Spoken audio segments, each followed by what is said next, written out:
Since the dawn of time, man has found refuge underground.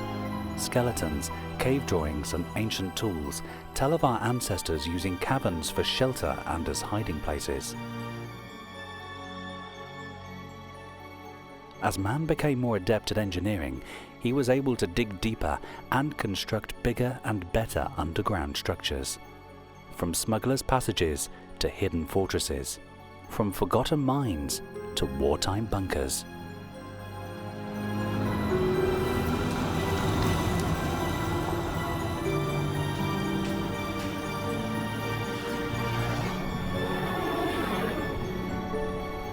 Discover the secrets you were never supposed to know. Travel to the places you were never supposed to see in The Secrets of Underground Britain.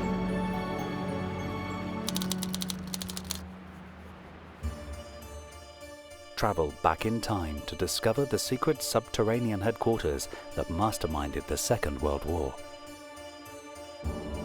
Lost stations and forgotten tunnels. From Liverpool to Dover, Westminster to Woolwich, there are many underground secrets beneath our feet. Hidden hideouts that would have protected Britain if the Germans had crossed the Channel during World War II. 233 battery, stand by. The wartime bunker that Churchill refused to use, mouldering beneath the streets of North-West London suburbia. London's underground secret tunnels and secret stations, hidden walkways under the Thames, and many other bunkers and tunnels that exist under our towns and cities.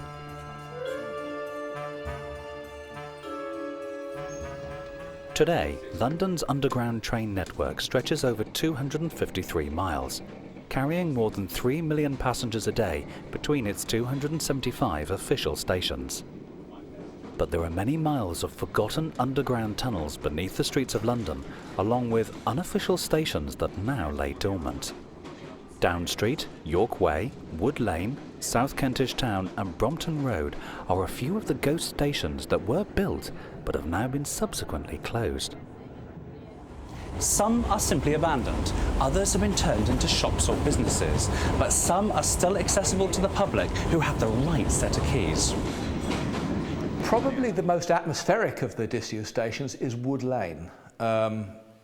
Now I'm speaking 1987 here, so things might have changed because there's been a lot of development on the site at Shepherd's Bush now, so a lot of what I'm going to describe might be gone. But Wood Lane closed in the 1940s, and when I managed to get down there, there was some building work going on, and one day I found a wall had been knocked down and it was just a matter of walking in.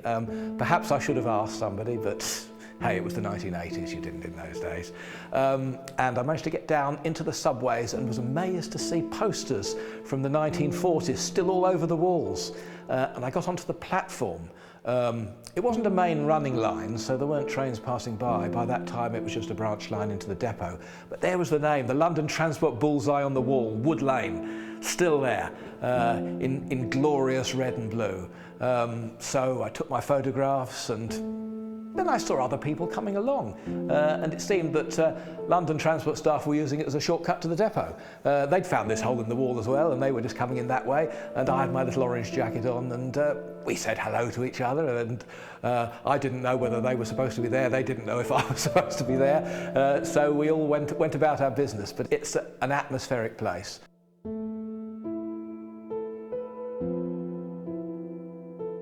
One of the stations that was used as an air raid shelter is King William Street. Now that was one of the original underground stations on the City and South London Railway, which is the predecessor to the Northern Line, and it was actually a terminus just north of London Bridge, on the north side of London Bridge. When the Northern Line was extended, that station became redundant, so not only was the station closed, but the whole line was closed. It was just on a little stub end. So at the start of the war, it was available for an air raid shelter. So a lot of new rooms were built within King William Street station, and in the tunnels and in the corridors. And although there were some posters there, most of the posters you'll find there now actually relate to its wartime use as an air raid shelter. Nick has visited and photographed many of these abandoned stations.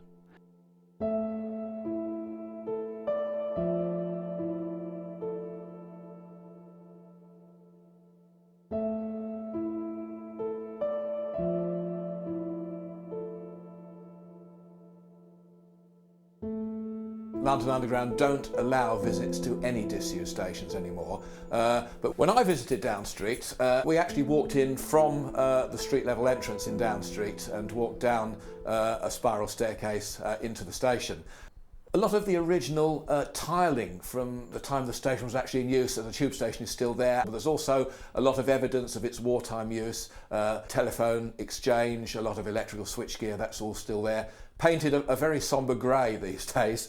But one thing that really intrigued me was our means of getting away from the station. We didn't go up the stairs again and out into the street. We actually held out a red torch to a passing train, a red signal, and the train stopped, because they retained a short piece of platform. Most of the platform area is bricked off, so that could be converted into offices during the war. But they retained a short section of platform, so you could actually get a train to stop there, and that's what happened to us. So we flagged down this tube train. I would add it had been arranged in advance. It wasn't an unsuspecting driver. So the tube train stopped. We all piled into the driver's cab. 16 of us, 20 of us, something like that, and we all came out into the carriage through the driver's door. So I don't know what the public who were actually sitting in the train thought we'd come from, but it must have been an amazing sight.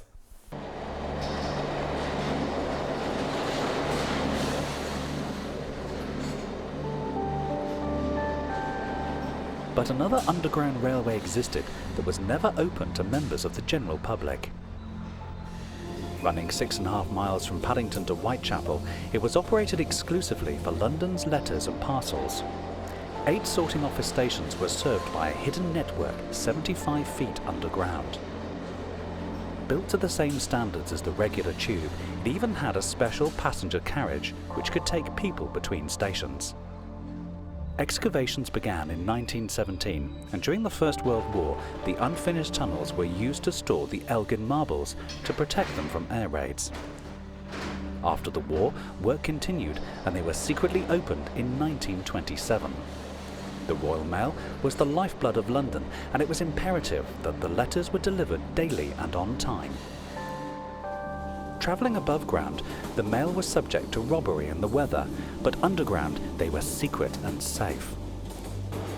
As time went by, security increased above ground, and the mail rail was eventually closed in 2003. However, the trains are still kept in working order, just in case. But the mail rail isn't the only lost underground transport system that London boasts. There was a tram tunnel that ran between Holborn and Aldwych. Part of it is now used as the Strand underpass, so we can't actually visit that. The rest of the tunnel, which goes past Holborn Underground Station, is still there. And in fact, one of the stations, there were 2 stations, one at Aldwych and one at Holborn, the station is still there today, the old tram station. You see the London Transport roundels. We can see the shape of the roundel on the walls, on the tiling, which is still there. And you might wonder, you go down there, there's a roundel on the wall, and then you look about 10 feet up and there's another roundel, and you wonder why one is above the other. But it was two-deck trams. So people would be able to look out of the window of the tram and they'd know which station they were at. This unusual circular building is the entrance to the Woolwich Foot Tunnel. Built in 1912, it travels under the Thames, linking North and South London via a subterranean passage measuring 550 yards. Many other tunnels exist under the Thames. The London Underground travels beneath it 11 times. There's another foot tunnel at Greenwich, and the Blackwall, Rotherhithe and Dartford tunnels carry traffic, all under the river. And thousands pass this unassuming brick tower without knowing that it's the entrance to the Tower Subway, the world's first underground railway. Opened in 1870, it housed small cable cars that carried passengers beneath the Thames. However, it was plagued with technical problems and was quickly converted into a conventional foot tunnel. In 1894, Tower Bridge opened nearby and allowed people to cross the river for free rather than pay a penny for the tunnel. Within 3 years, the Tower Subway was closed to the public and now carries telecommunication cables from one side of the river to the other. Like the Tower subway, there are other tunnels that are not accessible to the public. A service tunnel runs between the Northern Line, between Embankment and Waterloo Station, along with a flooded loop tunnel that dates back to 1914. There are access tunnels beneath the Thames Barrier, and a disused railway lies beneath King William Street and Borough, which can still be seen through a grate in the ceiling on the Northern Line platform at London Bridge. London has another set of underground secrets, and this unassuming trickle of water on Hampstead Heath is the source of the River Fleet that gives Fleet Street its name. It runs from Hampstead's ponds down through North London to the Thames at Blackfriars. It is one of the city's lost rivers. Evidence of another lost river can be seen as the Westbourne bizarrely travels in a metal box above Sloane Square Station.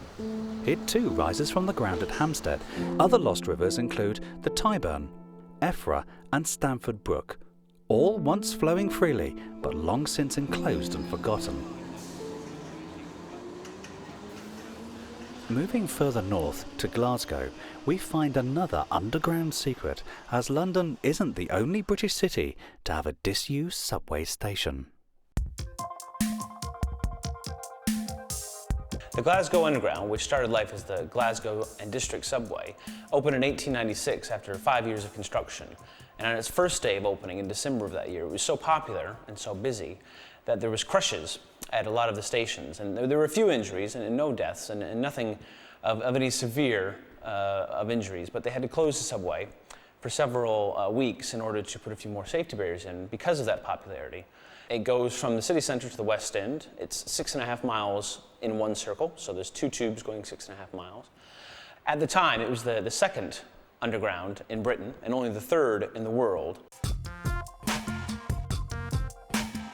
There's one station in Glasgow at Merton Street. This was closed when the Glasgow Underground was refurbished, but the trains still run through the chamber where the station once stood. So you've got a fairly narrow tube bore, and then it all opens out into this massive chamber where once the station, the platforms and the stairway up to the surface were, and that's still there to this day. Between the Second World War, many of London's tube stations doubled as air raid shelters, providing a refuge from Göring's Luftwaffe.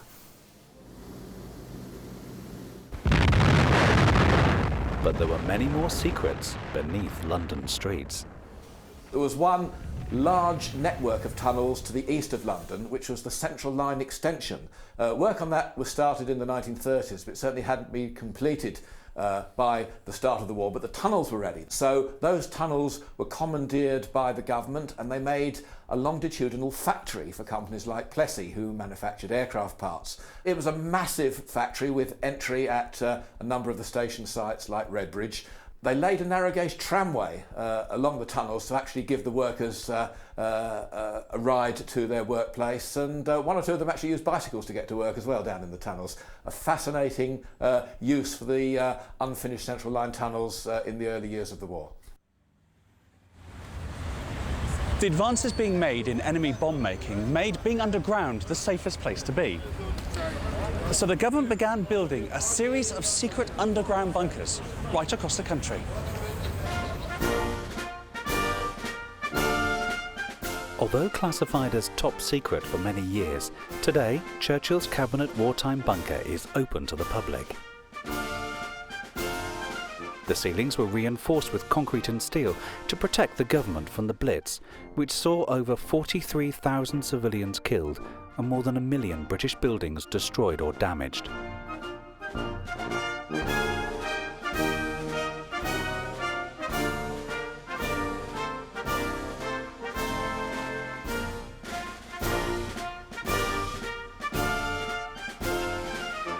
There are suites of offices for military staff, and Churchill even had a bedroom here, from where he broadcast many of his most famous wartime speeches.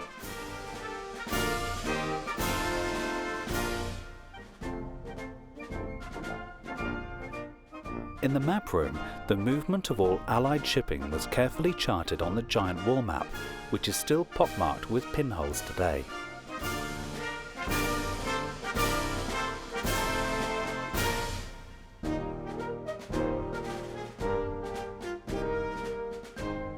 This graph shows the shipping losses throughout the course of the war, and where it falls dramatically marks the point in time that the Enigma code was cracked, allowing us to decode German radio traffic and track the movements of U-boats. Weather reports were posted daily, and the chart from the last day of the war, VJ Day, August the 16th, 1945, is still on the notice board where it was pinned well over 60 years ago. These bomb-proof shelters stretched for more than 3 acres and could house more than 500 people. In a sub-basement was the canteen, a hospital and a shooting range. Now these rooms were only a few feet beneath the pavement, where members of the public passed by totally oblivious to the wartime secrets buzzing beneath their feet. The authorities were worried the cabinet war rooms might take a direct hit and be knocked out of action. So they decided to build a backup bunker in a part of London they thought the Nazis would be less likely to bomb. They chose Dollis Hill, NW2. Its codename was Paddock, and it's inside this anonymous-looking building.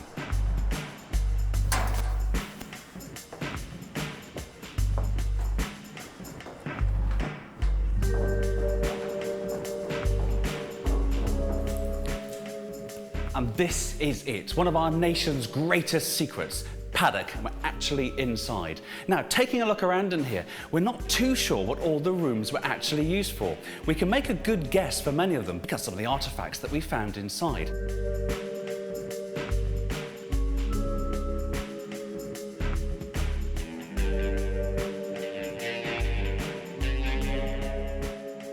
This is the air filtration system. Paddock was both bomb-proof and gas-proof, and these fans would have kept any contaminated air outside, protected by heavy airtight blast doors that are also still here.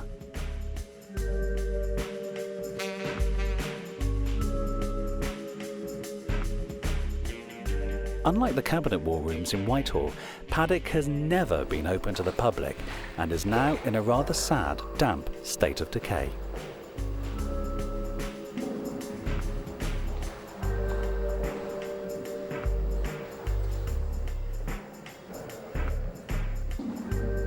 Building of Paddock started in 1939, at night, under camouflage netting, over a period of 18 months. Nobody locally knew what was going on. They didn't know it was being built. All the spoil went away at night in bread vans and was dumped a few miles away at Welsh Harp, so nobody had an idea. Even the king didn't know, because he didn't need to know. He was informed once it was completed, but he didn't know it was being built. Paddock was built on 2 levels, which doesn't explain the rather bizarre military signs left rusting on the walls.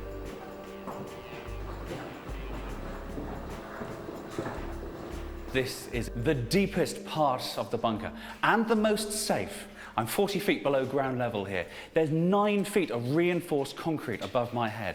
And the reason why it's so protected down here, because the Nazis' bombs of the day were fantastically powerful. Even with all the carnage and destruction they brought to central London, they still couldn't penetrate this far down into the bunker. And there was a reason why, because down here, this is where the government of the day could still survive. And this is one of the most important rooms, the map room.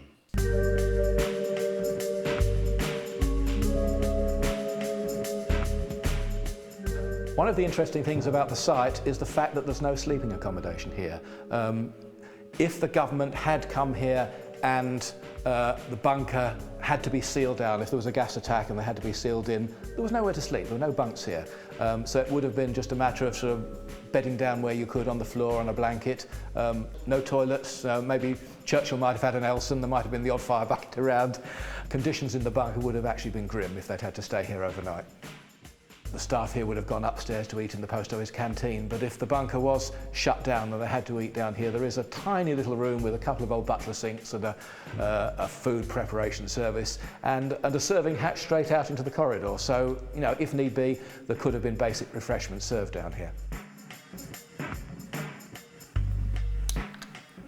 Unlikely though it might seem today, this could have been the most important room in the entire country, because this is the Cabinet War Room, the standby room, just in case London had been destroyed. The whole of the British government would have been transferred to this room. Just imagine a table all around in front of me here, with chairs all around, with ministers of state reporting to the Prime Minister, Winston Churchill. Now, historians say he would have sat exactly here, controlling the affairs of government. Churchill visited the location just once, when the entire cabinet trooped up to Dollis Hill and held a solitary meeting. But Churchill thought as long as they could hold out in Whitehall, that was the traditional place for the British government. He would fight them on the beaches, absolutely, but he would never fight them from this room. It was only really, when I say in use, it wasn't in use, it was available for use for about a 3-year period. By 1943, Churchill never wanted to come out of London, and a new bunker was built in South-West 1. So Paddock closed, the standby Cabinet War Room moved back to South-West 1, and the bunker was sealed and forgotten about. Today, Paddock is passed by without a solitary glance. Its history hidden away and many of its secrets still intact. Other bunkers have much less subtle structures at ground level, but many passers-by still don't think to question what they are. These are part of another secret underground system that was built during World War II.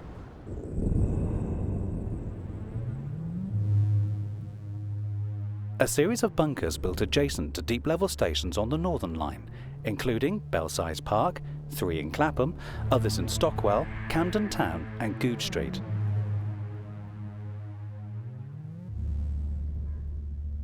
They were built as the stations for an express subway system that was under construction.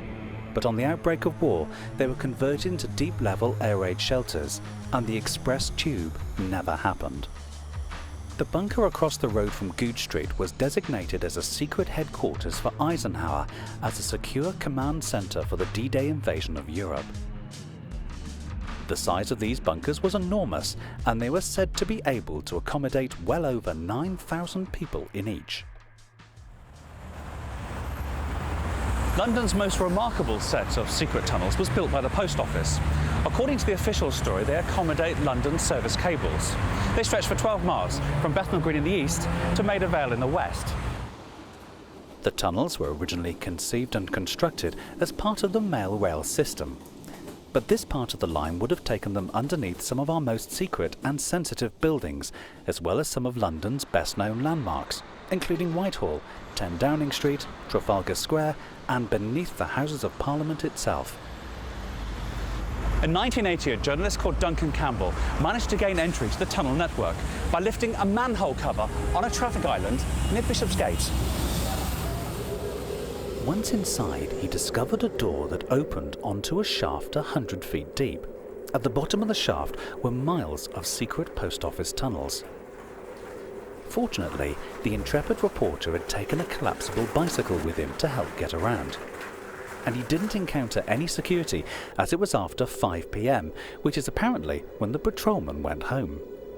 In his account of pedalling down a tunnel codenamed L, he described arriving at an interchange directly beneath the former post office headquarters on King Edward Street. Tunnels shot off in all directions. 2 rose to join the central line. Another pair made a circuit beneath St Paul's Cathedral. At Holborn, there was an underground complex with 6 shafts below the post office's telephone exchange.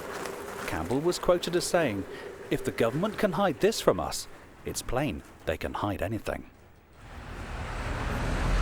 The authorities no longer deny that tunnels exist, but they remain tight-lipped as to what purpose they serve, beyond carrying cables beneath our streets. Another remarkable underground secret was planned on the outbreak of war. The government had an elaborate strategy to protect Britain's art treasures from the Blitz. The government decided that they would not close any of the museums and galleries until the very last moment, because they thought that if people in London saw the galleries closing down, then they'd begin to think that something was going wrong and maybe panic would begin. So it was decided that none of the galleries would close and none of the exhibits in any of the galleries would go until war was declared. And then they'd go, well, literally overnight. Really complex plans have been put in place in association with the railway companies.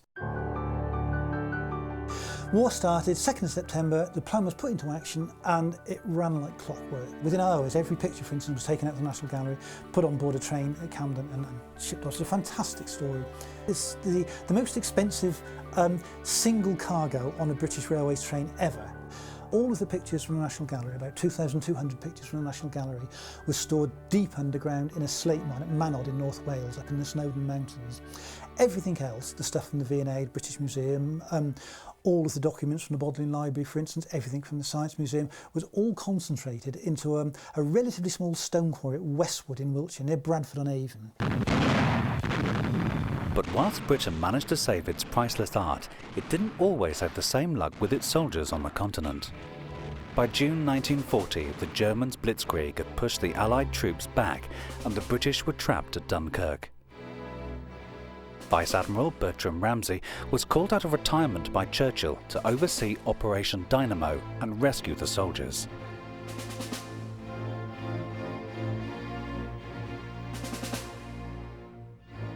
Ramsay planned and coordinated everything from a set of converted Napoleonic barracks beneath Dover Castle. Originally, obviously, it was a small team that was actually designed to come down into the tunnels, and as obviously the war progressed, there was more and more soldiers and Wrens were based down here to operate the machinery, from the telexes to the printers to actually telephone exchange, working in all areas within the complex of the tunnels.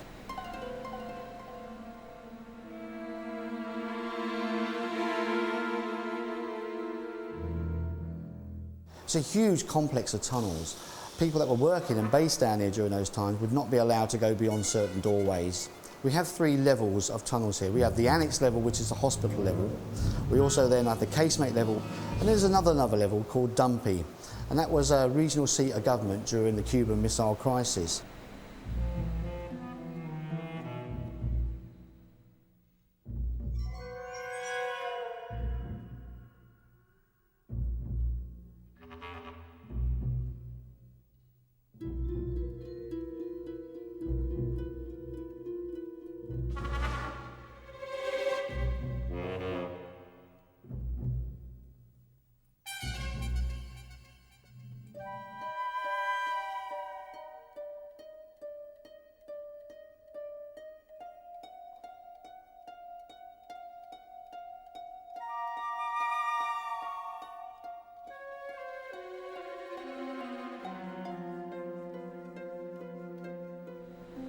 Over 338,000 troops from Dunkirk were evacuated under the watchful eye of Vice Admiral Bertram Ramsay and his team that were working within these tunnels here.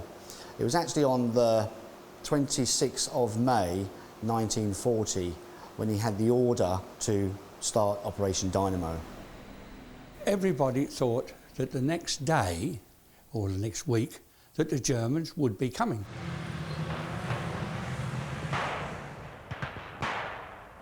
With Hitler's forces massed across the English Channel and the army exhausted after the disastrous European campaign, Britain had to face up to the very real possibility of an imminent invasion. But our fighting spirit was far from crushed, despite the Luftwaffe's best efforts. Let war-scarred Dover have the last word. Well, Mrs. McEwen, are you leaving Dover? What? For that rat Hitler? No fear. If they want us to go, they've got to throw us out. But still, you're wasting my time. I've got my dinner to cook. Goodbye. With all this in mind, Churchill and an inner coterie took the decision to form a secret army of saboteurs called auxiliary units, who would be the nucleus of a resistance movement should the invasion happen. With many able-bodied men already recruited to the regular army, the force was secretly gathered from the fitter, younger members of the Home Guard, such as Ivan Potter, who in 1940 was just 17. I was as keen as mustard, weren't I? Because to me, especially going amongst some of the gentlemen who had been in the 1418 war wearing military medals and the officer with a military cross and whatnot, I mean, you looked up to them like, absolutely, in those days you said yes sir, no sir to the farmer, didn't you? Because that was the way you respected them. This force was to be hidden in a series of underground bunkers that were specially constructed across the south and east coast of England. There were around 60 bunkers per county, each housing a 3 to 6 man team. This is a typical replicated entrance and exit to and from an operational base as used by the auxiliary units of World War II from the end of 1940 onwards. The entrance was a balanced trapdoor which contained 6 inches of earth, and the weeds in it were allowed to, and indeed encouraged to, proliferate, so that it helped to camouflage the trapdoor when it was eased down into position by a carefully contrived balancing mechanism. After I'd been in about a month, they said that they were forming mobile squads, and they wanted all younger men to form these mobile squads, small units of between 6 and 8 men, as far as we were concerned, to be mobile squads to liaise and assist between the sections that were fighting. And now, having come down the entrance shaft, we've now entered the main chamber, which was where 6 auxiliary units, operational patrollers, were intended to stay during the duration of their active service behind enemy lines. And I think it's important at this stage to point out that there is virtually nothing about this in the National Archives of any kind or emerging to us from official sources. So the information that we have has come from survivors in the main and from some papers that we've discovered. But we do know that the main chamber here, comprising elephant iron, was very strong indeed and very durable and rust resistant. The idea was that the sappers came in and dug a deep hole at the bottom of which was a floor creation either of concrete or usually of railway sleepers. On top of that could be positioned this ready-made slab section of elephant iron bolted together and an instant cover created. It then required a wall at one end to lead to an escape tunnel, and it needed a wall at this end where the shaft came down. Most of the hideaways, shall we call them, during the war were constructed as this one was being, but a number were utilised from existing suitable underground locations. For example, in Scotland there were caves which could be adapted. In Northumberland there were coal mines, old coal mines, which could be adapted. And in Devon and Cornwall there were the tin and copper mines which could be adapted. They became Churchill's secret army, and as they made them up, we knew that they were building bunkers around for us to be in, and then we had an officer come and instruct us on all various items of what to do, and he said, right, from now on, he says, nobody is to know anything about you outside your own unit. You will be called a mobile squad, but as far as the government is concerned, you will be just saboteurs should the enemy land, and should you hear the bells ring, which was the call for the invasion, you are to go immediately underground and not come out until the Germans have overrun the place. So once you're overrun, you will be saboteurs behind enemy lines, so to speak. They were first put into operation after authority to create an entirely illegal organisation of saboteurs made of civilians. It had not one bit of legal backing for this decision, and this decision had to be made and the funds provided with the authority of the Inner War Cabinet led by Winston Churchill. And the men to fight for their country below ground in this particular location from these operational bases only expected to have a very short life expectancy. Either they would be relieved by counterattack within, say, a fortnight, or they would be captured and undoubtedly executed as francs-tireurs with no rights as prisoners of war or protection under the Geneva Convention. We had a captain come and teach us how to make these landmines out of biscuit tins, and the use of all types of explosives and all the various unarmed combats and things like that. And he taught us to stand absolutely dead still, quiet, gone. Completely like that, and I can do that for 10 minutes even now. I can stay dead still, not blink or think or move or breathe, because I can breathe, and you won't even hear me breathing. We used to do exercises, and we went to do a recce on one of the searchlight units at Bentley in the next village, and we were crawling along through the various places, and while I was laying in the ditch, I got peed on by a sentry. Absolutely. I mean, and that was the biggest laugh in our section to the other 10 members. Yeah, because you could lay down and you laid and you didn't make a movement. Once the balloon went up, as the men knew it, and the enemy had arrived and then passed over these operational bases, the men would have been literally entombed below as the enemy passed through. For this purpose, the operational bases that we've discovered to accommodate at any one stage about 3,600 men, with roughly 6 in each, so we're talking in the areas of the country vulnerable to invasion of some 600 of operational bases of this type, not always the same, but of this type. Then the men would have been required to prepare themselves by day to attack a target by night.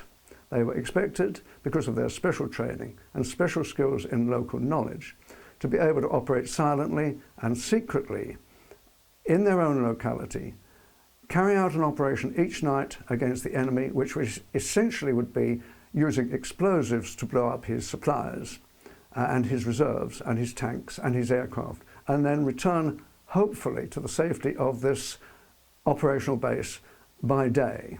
During day they would rest, they would review their explosives and their firearms, they would make a decision on which target to attack that night, and then were prepared to go out once night had fallen. And the auxiliaries themselves were not in any doubt that this was a do or die mission. Most of the auxiliary units' hides were supposed to have been destroyed at the end of the war, and they certainly weren't designed to last 10s or 20s or 30s of years, but quite a lot of them have survived.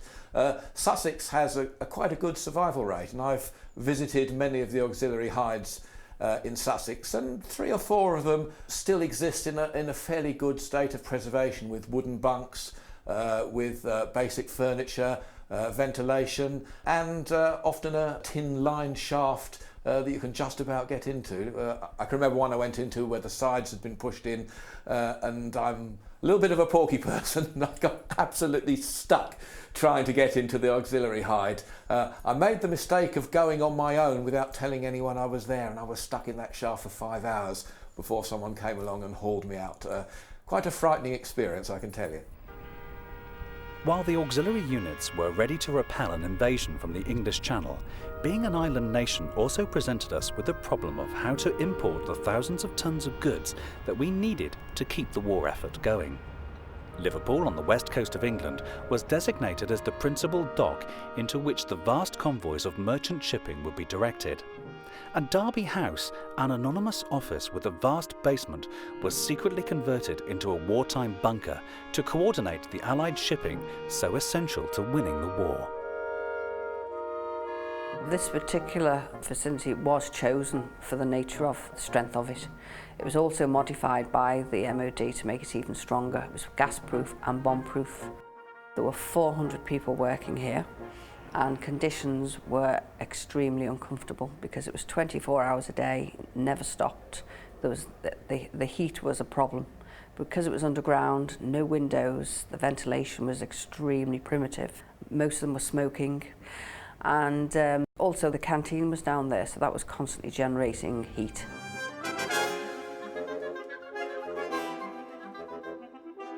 The movement of the merchant convoys and their Royal Navy escorts were all planned, coordinated and tracked from the main operations room. As well as the Atlantic convoys, Western approaches also oversaw shipping to Russian ports when the Soviets became British allies later in the war. Whilst the secret base was never bombed directly, there was one fatality when an unfortunate wren slipped and fell from the top of the ladder whilst plotting a movement on the massive map wall. The base was originally commanded by Admiral Sir Percy Noble in 1942, but he was subsequently stationed to Washington, and Admiral Sir Max Houghton succeeded him. Today you can see his office exactly as it was left during his command. In the days before faxes, messages were sent by teleprinters, which converted words into hole-punched ribbons of paper. Once the Enigma code had been cracked, the decoding room at Western Approaches would have deciphered German wireless signals, helping to save hundreds of ships and thousands of Allied lives. During World War II, Liverpool was Britain's main convoy destination. Over 1,000 ships docked and departed from here during the course of the war. It was this top-secret underground bunker that was the nerve centre of that operation, and it played a vital role in helping Britain and the Allies achieve victory over Nazi Germany. Our final destination on our tour of Britain's wartime underground secrets brings us to the sleepy village of Corsham, just a few miles from Bath. In the 19th century, stone was excavated from the hillside to build these pretty honey-coloured houses that you can see all over this part of the country.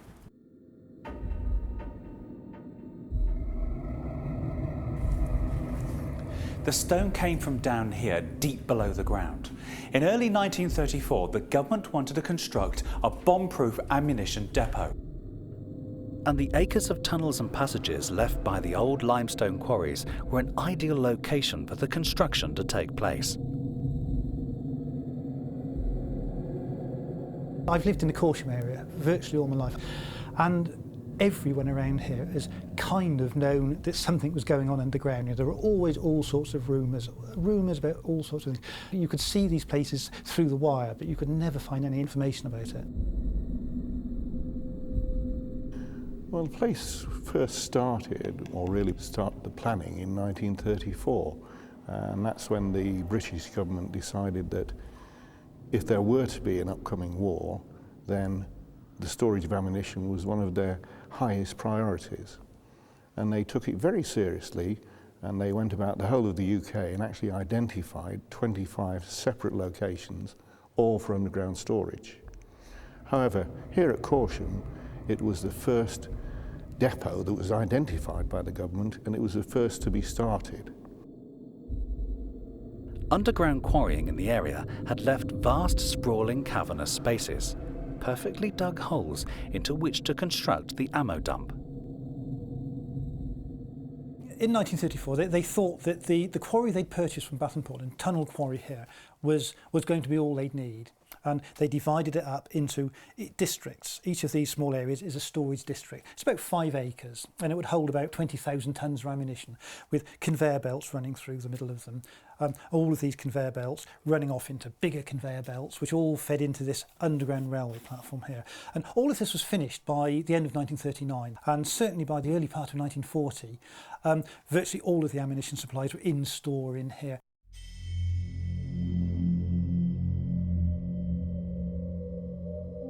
These massive subterranean depots have been a closely guarded secret for decades, but with its recent declassification, combined with a new policy of freedom of information, its existence can now be formally acknowledged by the Ministry of Defence. Follow me. Right, lead the way.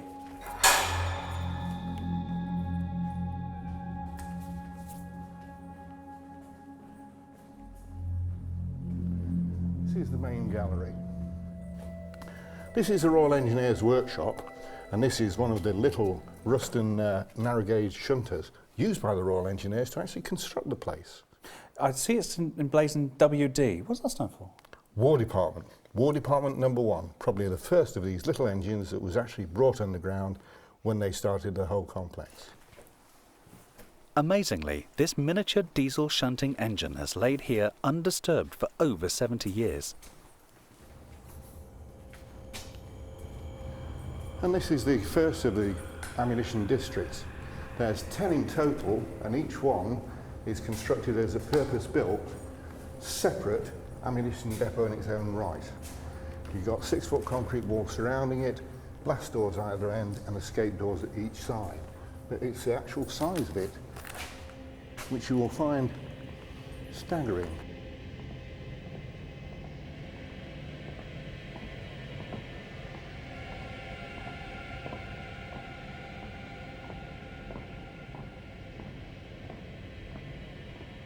The conveyor belt was the main method of moving the ammunition to and from the station. When it was fully functional, there was actually 7.5 miles of the conveyor belt itself. How many people would have worked in here? Well, there was a staff of 600 civilians and a military force of approximately 300. The military people were the guards and the people who would protect it in the case of a local invasion. So these are 3 acres in size, and there's quite a few of them, isn't there? There's 10 of them in total, so that's 30 acres of actual storage space.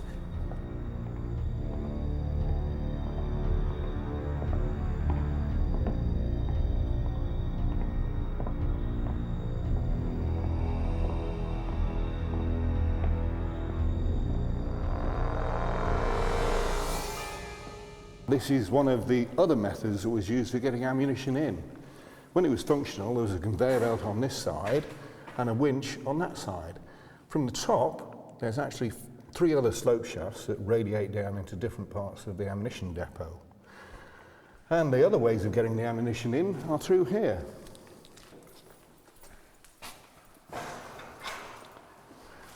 Welcome to our station. My goodness, it's absolutely enormous. While some of the ammunition was transported here by road, the vast majority came by train. And to make the unloading as safe and secret as possible, this full-size station, 100 feet underground, was constructed. Incredibly, this platform is one of a pair. The track used to join up with the national railway system, but the tunnel has since been bricked up. During the wartime era, the approximate daily rotation of ammunition, that's in and out, was 1,250 tons. So you're talking about 30 train movements a day. And if I can point out the marks on the wall, these were made by a Samson stone cutter. If you can imagine an 8 to 10 foot long, 6-inch wide chainsaw mounted on a multi-directional platform, and that was mounted on a tracked vehicle, then the Royal Engineer would walk along beside it and it would shave the rock.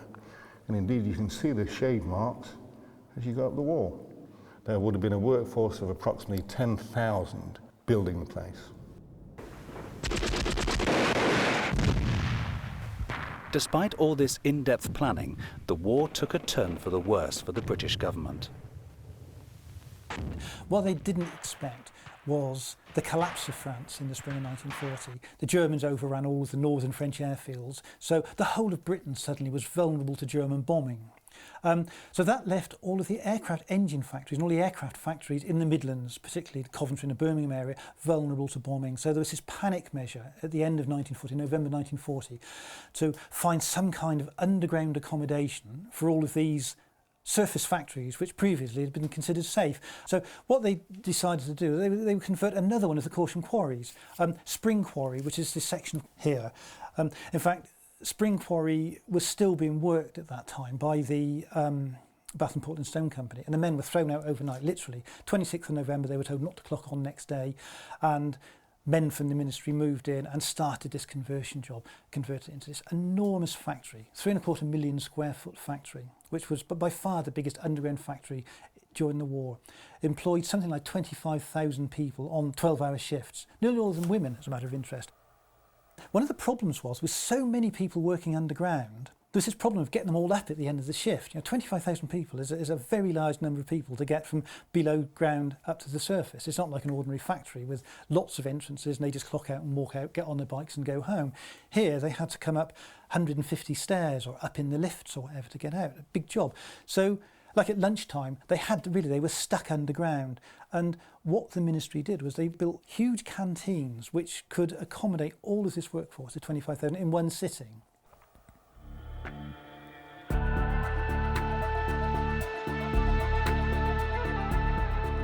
From the ammunition dump side of the facility, Andy took me across to see one of the canteens. And despite the fact it was not lit when I visited, its sheer scale was staggering.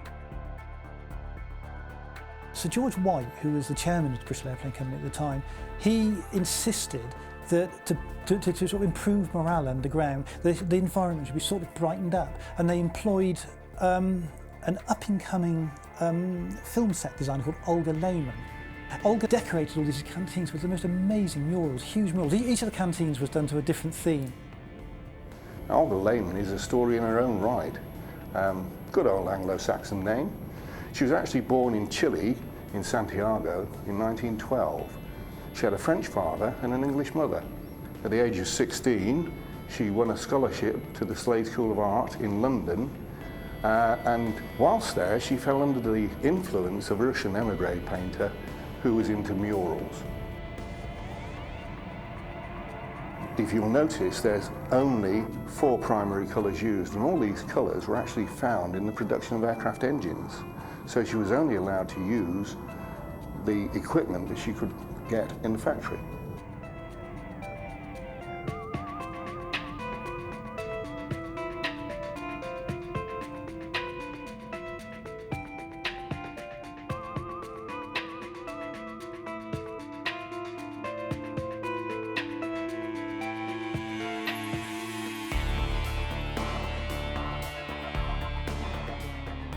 Like the rest of the site at Churchill, it's difficult to comprehend the sheer size of the place.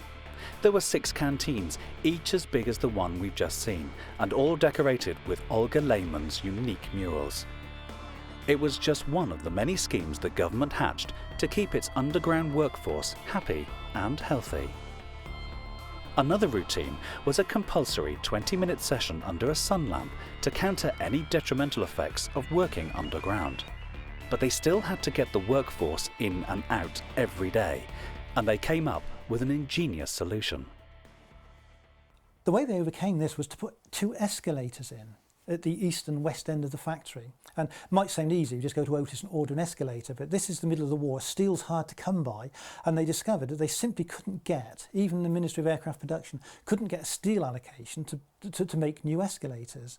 But what they did is that they contacted London Transport, who had been in the middle of a refurbishment job of the Central Line just before the war. And in fact, they'd ordered a number of new escalators, some of which had been put in place and some of which were still in store. And recently, I've seen one of these escalators, and it actually has a nameplate on. It's got a maker's plate that says Holborn number 4. And if you go to Holborn Station, from the platforms, there are 3 escalators come up, and they're numbered, escalator 1, 2 and 3, and next to it there's this 4th one, which is a stairway, because the escalator was never put in there. These were Holborn Station's new escalators that were due to be put in, and the government suddenly decided we have a requirement for those, and they were diverted to here. The workers through the aircraft engine factory, when it was in production, were actually bussed in from Bristol. And again, during the war, what you have to imagine is you have buses with the windows blacked off, workers from Bristol being taken on a country tour of North Wiltshire to arrive at an entrance somewhere and to be brought down. They didn't know where they were, which was a good thing really when you think about it, because had they been told that they were working next to, which in those days was probably the largest ammunition depot in Europe, they wouldn't have been very pleased. Of all the wartime bunkers and secret places we've visited, Churchill is by far the most staggering and surprising. A forgotten base and factory that once echoed with the voices of thousands of workers.